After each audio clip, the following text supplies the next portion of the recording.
လောကမှာမတန်လို့ရှိရင်ကျက်တည်ရှိသူနဲ့ကျက်တည်ကင်းမဲ့သူဘုံကံရှိသူနဲ့ဘုံကံမရှိသူဟာဘယ်လိုမှရေဆက်မဆုံဘူးဆိုတာရှိနိုင်သလားဟုတ်တယ်ခုခေတ်လူတွေရေဆက်လို့ပြောကြတယ်နော်ရေဆက်လို့ပြောတယ်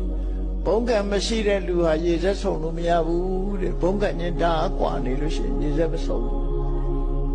အဲ့ဒါကိုတေနကအမကြီးကိုမေးတဲ့အခါကျတော့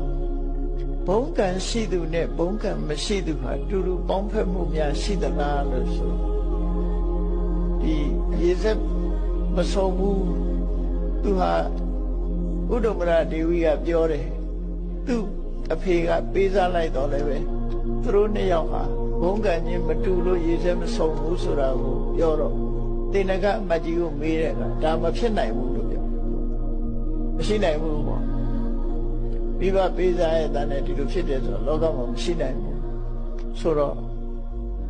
အဲ့ဒီမိဖုရားကသူ့အသက်ခံမှာတိတ်ကြောက်သွားတယ်တိတ်ကြောက်သွားတော့ဘုရင်ကြီးကတခြားပညာရှိတွေကိုငါမေးဦးမယ်ဆိုမဟောဒရာကိုခေါ်ပြီးတော့မေးတယ်ဒီလိုကိစ္စမျိုးဟာဖြစ်နိုင်သလားမဖြစ်နိုင်ဘူးလားလူတွေဟာတယောက်နဲ့တယောက်ဘုံကံချင်းမတူရင်ရေစက်မဆုံဘူးဆိုတာဖြစ်နိုင်သလားဆိုအဲ့ဒါဘုရင်ကြီးမေးတဲ့မေးခွန်းကဘာလို့ဆိုအဋ္ဌိတိယရူပဝတ္တိသာသသီလဝတ္တိတိယအမျိုးသမီးတယောက်ဟာယောဂလည်းပထမချောတယ်ကိုချင်းစာရိတ္တအချင်းစာရိတ္တလည်းအလွန်ကောင်းတယ်ပုရိသောတန်နာအိစေယဒါပေမဲ့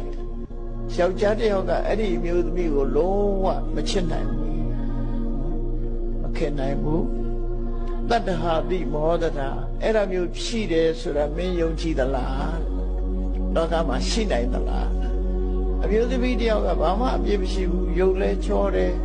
နော်ကိုချင်းတရားလဲဓမ္မတတ္တဟာမိမဟာရာဇာသူယုံပါတယ်တဲ့လက်ခံတယ်ပုရိသောဒုပ္ပဂောတိယယောက်ျားလှုပ်တဲ့ပုဂ္ဂိုလ်ကဘုံကံနေတဲ့လူဆိုလို့ရှိရင်ဘုံကံကြီးမားတဲ့အမျိုးသမီးကိုစိတ်ဝင်စားမှုတဲ့ဒါခြေစက်မဆုံးဘူးလို့ပြောမှာပမာလို့နော်ခြေစက်မဆုံးနိုင်ဘူးတဲ့တရားတိရိစကာလကဏိစနာသမေတိကုရသနာလောကမှာတဲ့ဂုံကျက်တွေရှိတဲ့ပုဂ္ဂိုလ်နဲ့ဂုံကျက်တွေရုပ်တဲ့ပုဂ္ဂိုလ်ဟာ